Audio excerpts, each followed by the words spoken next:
In this video, we're going to create a text and number decal. This can be something that you use to project on the wall, such as a number of a building, of a base or an area, or text that is painted or stenciled on pavement or a wall. Let's start by creating a new canvas, File, New, and set it to 512 by 512.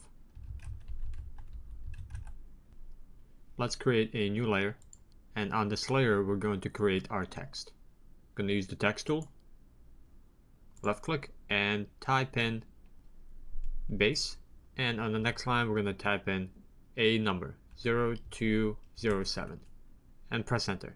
Now obviously this text and number can be anything you want, and you can even separate them on different layers.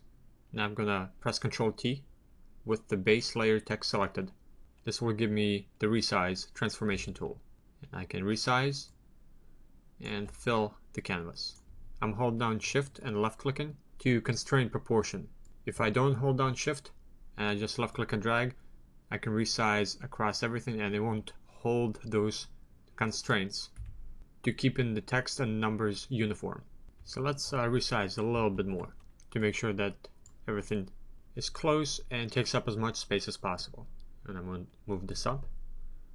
Now I'm going to double click on the text layer and just select the base. I need to make sure that the base aligns to the numbers. So I highlight the base text. I need to open up paragraph, switch over to characters, and just increase the size a bit. Now at this point I can change the font to anything I want. I double click on the layer to select the text and the numbers, and I can use the drop down menu and select any font that I want. But I'm going to stick with this font. I think it looks pretty good to be projected on the wall. Now I'm going to highlight the text again. I'm going to give a little bit of space between the lines. So I'm going to increase this and just give a little more breathing room for base and the number.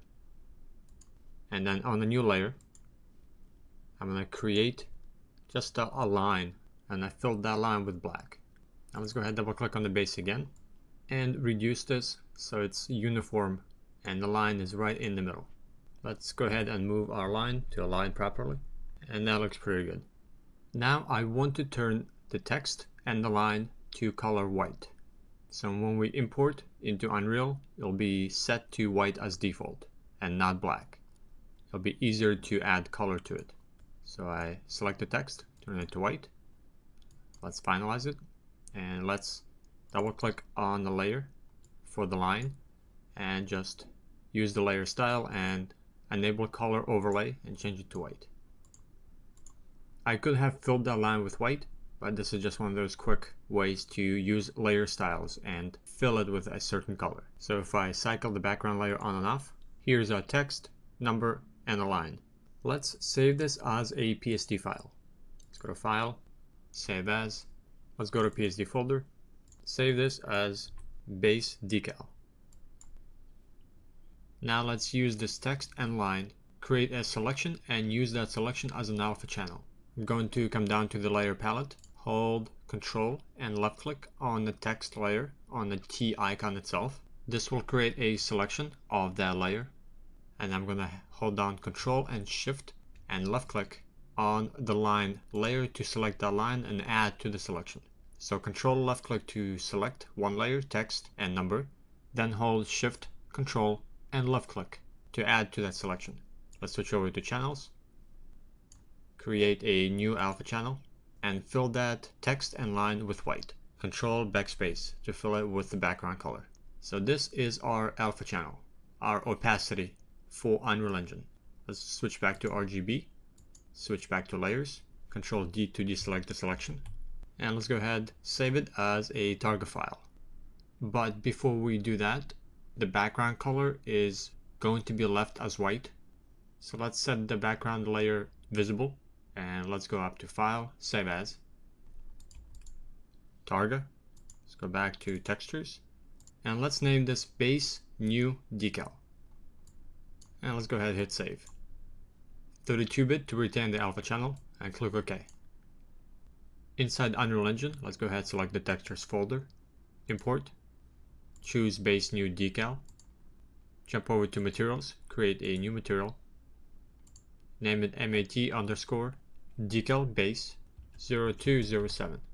Press enter, double click to open the material editor, come down to the details, change material domain to deferred decal, change decal blend mode to debuffer translucent color roughness. We are not going to have a normal map for this.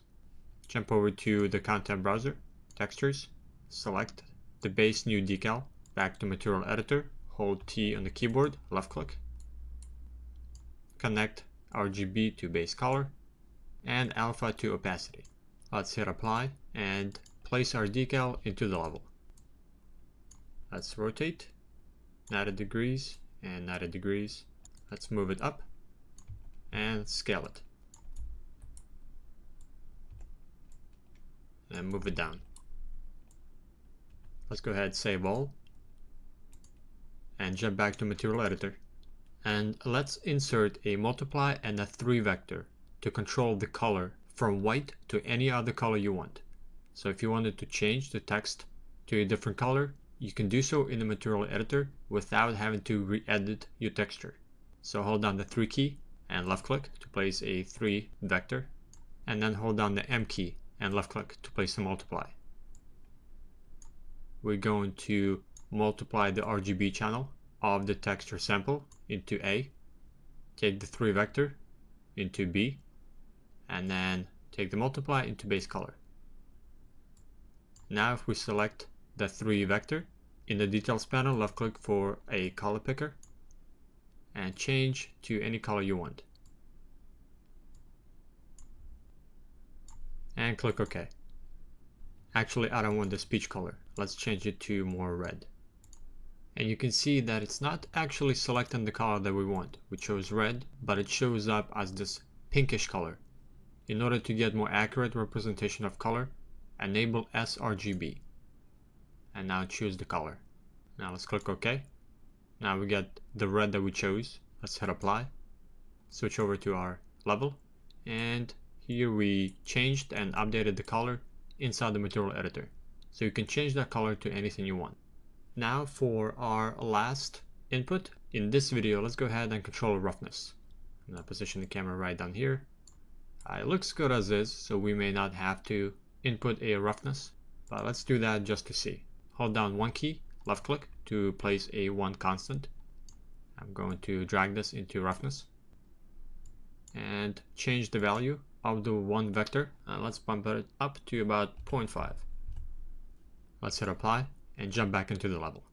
And that looks pretty good. If you wanted a custom roughness texture, you'll have to create that in Photoshop and import it into Unreal, just like we did for our sewer decal. In the next and final video, we're going to continue with this texture and add a bit more detail in the texture itself by creating a worn out look with chipped away edges and less clean new decal than what you see here.